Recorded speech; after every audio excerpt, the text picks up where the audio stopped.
একদা হযরত ইব্রাহিম আলাইহিসসালাম স্বপ্নে দেখলেন কে যেন তাকে বলছে, হে আল্লাহর দোস্ত, আপনি আল্লাহর রাস্তায় কোরবানি করুন। নবীর প্রতি স্বপ্নদেশ ওহীর সমতুল্য। তাই হযরত ইব্রাহিম আলাইহিসসালাম স্বপ্নে কোরবানির আদেশ পেয়ে অস্থির হয়ে উঠলেন। অনেক চিন্তা ভাবনা করে তিনি দুম বা উট কোরবানি করে দিলেন। দ্বিতীয় রাতে তিনি আবার স্বপ্ন দেখলেন একজন তাকে বলছেন, নবী, আল্লাহর রাস্তায় কোরবানি করুন। এবারও নবী 200 উট কোরবানি করলেন। অতঃপর তৃতীয় রাতেও তিনি একই স্বপ্ন দেখলেন। তৃতীয়বারেও তিনি 200 উট কোরবানি করলেন। চতুর্থ রাতে তিনি দেখলেন কে যেন তাকে বলছেন, হে আল্লাহর দোস্ত, আপনি আল্লাহর রাস্তায় আপনার প্রিয় সন্তানকে কোরবানি করুন। এবারে স্বপ্ন দেখে তিনি হতবুদ্ধ হয়ে গেলেন। তার সন্তান বলতে হযরত ইসমাইল আলাইহিসসালাম ব্যতীত আর কেউ নেই। সে সন্তান তার নির্বাসিত মাতার নিকট থাকে। নবী তাদের সাথে তেমন সম্পর্ক পর্যন্ত রাখেন না। এমতাবস্থায় এমন এক চরম প্রত্যাদেশ কিভাবে তিনি কার্যকরী করবেন, এটা ভেবে তিনি অস্থির হলেন। ভোরবেলায় নবী সায়রা বিবির নিকট তার স্বপ্নের কথা আলোচনা করলেন। বিবি সায়রা অতি সত্বর এ প্রত্যাদেশ কার্যকরী করার জন্য বিশেষভাবে অনুরোধ করলেন। হযরত ইব্রাহিম আলাইহিসসালাম অত্যন্ত ভারাক্রান্ত মন নিয়ে মক্কার পথে রওনা করলেন। সঙ্গে তিনি একখানা ছুরি ও কিছু রশি নিলেন। মক্কা পৌঁছে তিনি হাজেরার আস্তানায় গিয়ে বসলেন। সেখানে কিছু সময় বিশ্রাম নিয়ে হাজেরাকে বললেন, তুমি ইসমাইল আলাইহিসসালামকে ভালো পোশাক পরিয়ে আতর গোলাপ লাগিয়ে উত্তম রূপে সাজিয়ে দাও। ইসমাইল আলাইহিসসালামকে নিয়ে আমি এক দাওয়াতে যাব। সম্পর্কবিহীন পিতা পুত্রের মাঝে নতুন করে গভীর সম্পর্ক হতে যাচ্ছে দেখে হাজেরা খুব খুশি হলেন এবং ইসমাইল আলাইহিসসালামকে উত্তম রূপে সাজিয়ে দিলেন। হযরত ইসমাইল আলাইহিসসালামের বয়স ছিল তখন মাত্র 9 বছর, দেখতে ফুটফুটে সুন্দর। হযরত ইব্রাহিম আলাইহিসসালাম পুত্রকে নিয়ে রওনা করলেন। ইতিমধ্যে শয়তান এসে বিবি হাজেরাকে বলল, তোমার পুত্র ইসমাইল কোথায় গিয়েছে? হাজেরা বললেন, তার পিতার সঙ্গে দাওয়াতে গিয়েছে। শয়তান বলল, সমস্ত কথা মিথ্যা। তোমার স্বামী পুত্রকে কোরবানি করার জন্য আল্লাহ তাআলার আদেশ পেয়েছেন। সেই মর্মে ইসমাইলকে কুরবানি করার জন্য এক নির্ভীত স্থানে নিয়ে যাচ্ছে। বিবি হাজেরা মানুষের সুরতধারী শয়তানকে বলেন, যদি আল্লাহ তাআলা কোরবানির মাধ্যমে ইসমাইলকে কবুল করেন তবে আলহামদুলিল্লাহ, এতে আমার উদ্বিগ্ন হবার কোনো কারণ নেই।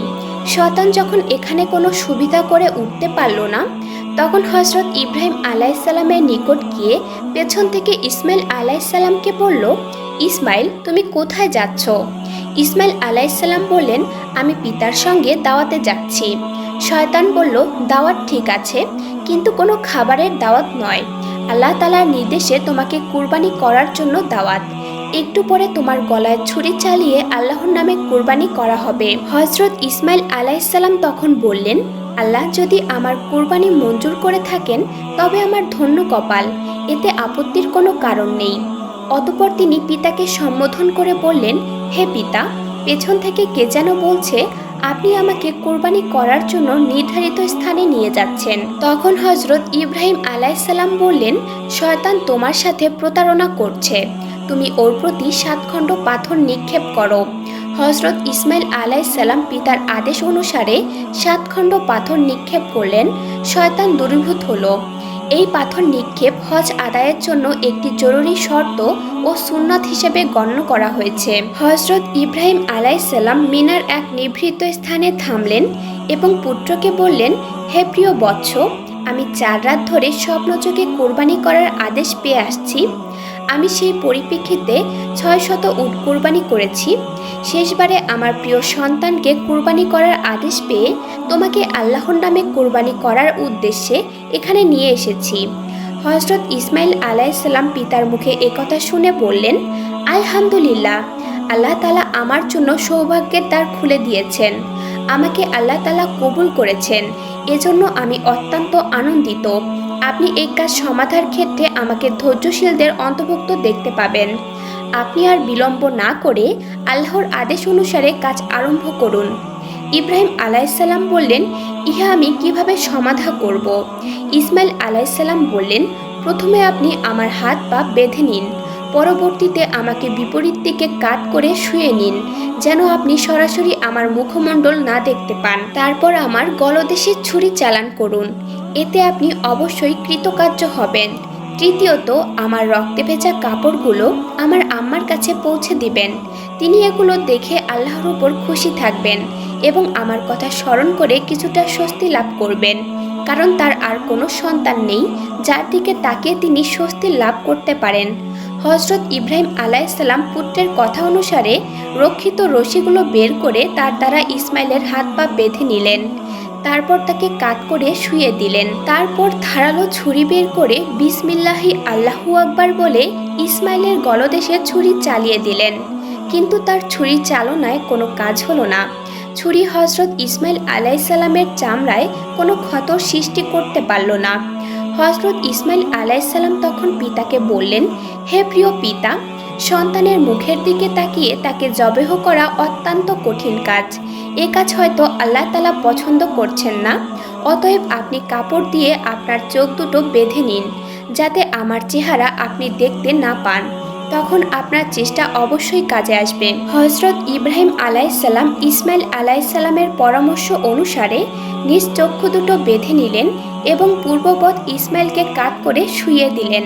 অতঃপর বিসমিল্লাহ বলে ছুরি চালালেন। আল্লাহ তাআলা তার নবীর শেষ পরীক্ষার সফলতা দেখে সন্তুষ্ট হলেন, যার পরিণামে আল্লাহ তাআলা জিবরাইল আলাইহিসসালামের মারফত বেহেশত থেকে আনা এক দুম্বাকে জবাহের মুহূর্তে ইসমাইল আলাইহিসসালামের স্থানে শুইয়ে দিয়ে ইসমাইলকে একটু দূরত্বে দাঁড় করিয়ে রাখলেন, যার সামান্য লেশমাত্র বোঝা নবীর পক্ষে সম্ভব হয়নি। হযরত ইব্রাহিম আলাইহিসসালাম জবেহের কাজ স্পষ্টভাবে সম্পূর্ণ হয়েছে ভেবে আলহামদুলিল্লাহ পাঠ করলেন এবং চোখের কাপড় খুলে ফেললেন।